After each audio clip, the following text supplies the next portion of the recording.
Assalamualaikum warahmatullahi wabarakatuh. Kembali lagi di Ruang Hukum, Informasi, dan Edukasi. Kawan-kawan, pada kesempatan ini saya akan menjelaskan terkait somasi atau teguran hukum ataupun legal notice. Biasanya somasi ini dilakukan terhadap seorang yang merasa dirugikan, baik itu peristiwa pidana maupun peristiwa perdata. Nah, kawan-kawan, di sini saya akan berikan penjelasan dan contohnya terkait masalah somasi.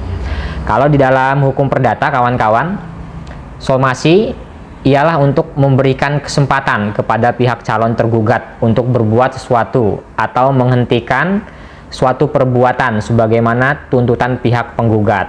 Nah, tadi kalau misalkan ada seorang di sini merasa dirugikan terkait masalah perdata, misalkan di sini ada yang melakukan wan prestasi, ingkar janji, ataupun perbuatan melawan hukum, maka seorang yang merasa dirugikan tadi berhak untuk membuat somasi atau teguran hukum, ya, terkait hal-hal apa saja yang merasa dirugikan sebelum gugatan itu dilayangkan kepada seorang tergugat.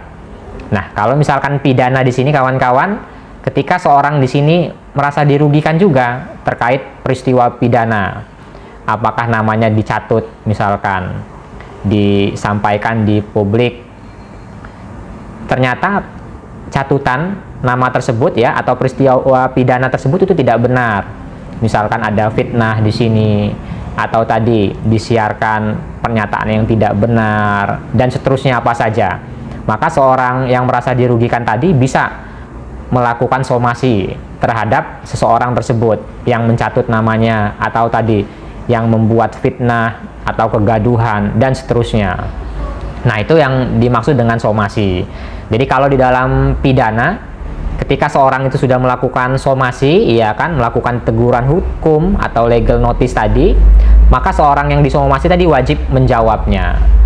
Nah, ini iktikat baik, ya kan, makanya ada istilah namanya ultimum remedium, hukum itu jalan terakhir.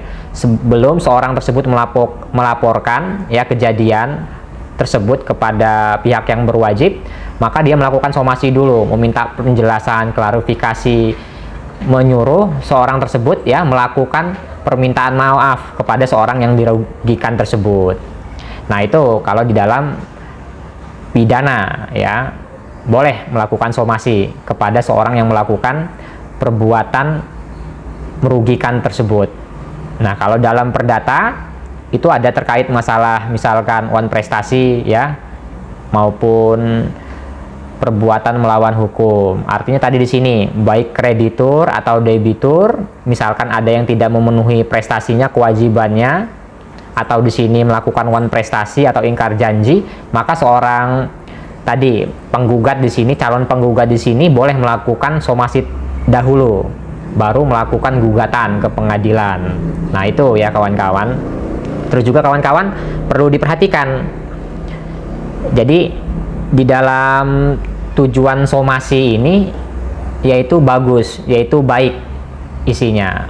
Jadi di sini meminta klarifikasi kepada seorang yang disomasi tersebut untuk tadi melakukan permintaan maaf, untuk menarik misalkan lisannya, untuk membuat pernyataan bahwa tidak seperti itu, atau tadi kalau dalam hukum perdata dia melakukan prestasi-prestasinya, kewajiban-kewajibannya, misalkan tadi dalam perdata ada seorang kreditur dan debitur, di sini tadi debitur tidak menepati kewajibannya, tidak membayar angsurannya, maka tadi kreditur bisa melakukan somasi, atau tadi atas perbuatannya yang memang di sini merugikan kreditur, atau tadi kreditur di sini saya balik ya, kreditur di sini tidak melakukan kewajibannya, debitur di sini mau minta klaim tapi kreditur tidak bisa, maka tadi debitur bisa melakukan somasi terlebih dahulu.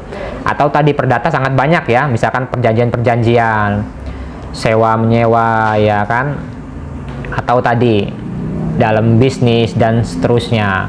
Kalau misalkan ada yang merasa dirugikan, boleh seorang tersebut melakukan somasi. Nah, dalam hukum ada namanya subjek hukum. Subjek hukum itu orang atau manusia yang pertama, yang kedua badan hukum. Nah, tadi di sini bisa melakukan somasi. Yang disomasi tadi harus menjawab somasi tersebut. Apa? Kalau misalkan tadi yang disomasi merasa benar, yakin, ya udah jawab seperti itu. Kalau misalkan tidak benar ya dijawab. Jadi somasi ini iktikat baik ya kan, teguran baik terhadap seseorang ataupun badan hukum tersebut yang membuat pernyataan ya kan, atau tadi melakukan perbuatan melawan hukum ataupun wan prestasi. Nah, terus kawan-kawan, di dalam membuat somasi juga ini harus ada hal-hal yang harus diperhatikan ya. Jadi yang pertama terkait latar belakang permasalahan di dalam surat somasi. Nah, dijelaskan dulu latar belakang itu seperti apa. Ada kronologis cerita, ada peristiwa pidana, ada peristiwa di sini terkait masalah perdata, perbuatan melawan hukum kah atau wan prestasi kah. Dijelaskan dulu seperti apa duduk perkaranya antara A dan B ya kan, baik itu pidana antara A dan B maupun itu perkara perdata seperti itu. Jadi harus dijelaskan di dalam somasi latar belakang ya kan, atau kronologis ceritanya seperti apa. Terus juga kawan-kawan, yang kedua, permintaan di dalam surat somasi harus jelas. Jadi setelah kawan-kawan di sini membuat uraian cerita atau kronologis atau peristiwanya, maka yang kedua apa permintaan Bapak Ibu kawan-kawan semua di dalam surat somasi itu? Apakah tadi minta penjelasan, apakah minta seorang tersebut minta maaf kepada Bapak Ibu tadi, atau seperti apa? Nah, itu harus dituangkan seperti itu. Terus yang ketiga, somasi harus nyatakan perintah atau teguran. Nah, di dalamnya tadi harus jelas ya kan, tadi ada perintah seperti apa, mau minta maaf. Kalau misalkan tidak mau minta maaf 1 kali 24 jam, 2 kali 24 jam, maka siap menerima baik laporan pidana maupun gugatan perdata, misalkan seperti itu. Nah, somasi harus nyatakan perintah atau teguran. Yang terakhir, membuka ruang negosiasi. Nah, harus dimasukkan juga. Misalkan tadi dibuka ruang ya kan untuk lobby dan negosiasi. Dari permintaan maaf tadi dibuka ruang agar tadi sebelum seorang yang melakukan somasi ini membuat laporannya baik itu pidana maupun perdata, maka dibuka dulu ruang antara A dan B ya kan, antara pelaku yang tadi membuat seorang dirugikan dan di sini orang yang merasa dirugikan ini melebur seperti itu.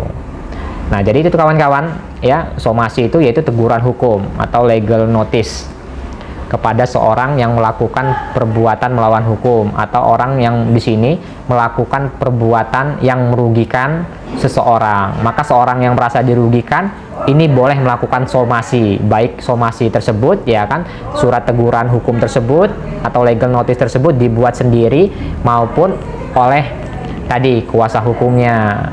Jadi itu kawan-kawan terkait masalah somasi. Somasi itu yaitu teguran hukum atau legal notice. Itu bisa dibuat oleh siapa saja atau di sini yang diwakilkan oleh kuasa hukum terhadap terkait ya baik itu peristiwa pidana maupun perdata. Baik kawan-kawan, semoga apa yang saya sampaikan bermanfaat. Salam kepastian hukum, kemanfaatan dan keadilan. Fastabiqul khairat. Wassalamualaikum warahmatullahi wabarakatuh.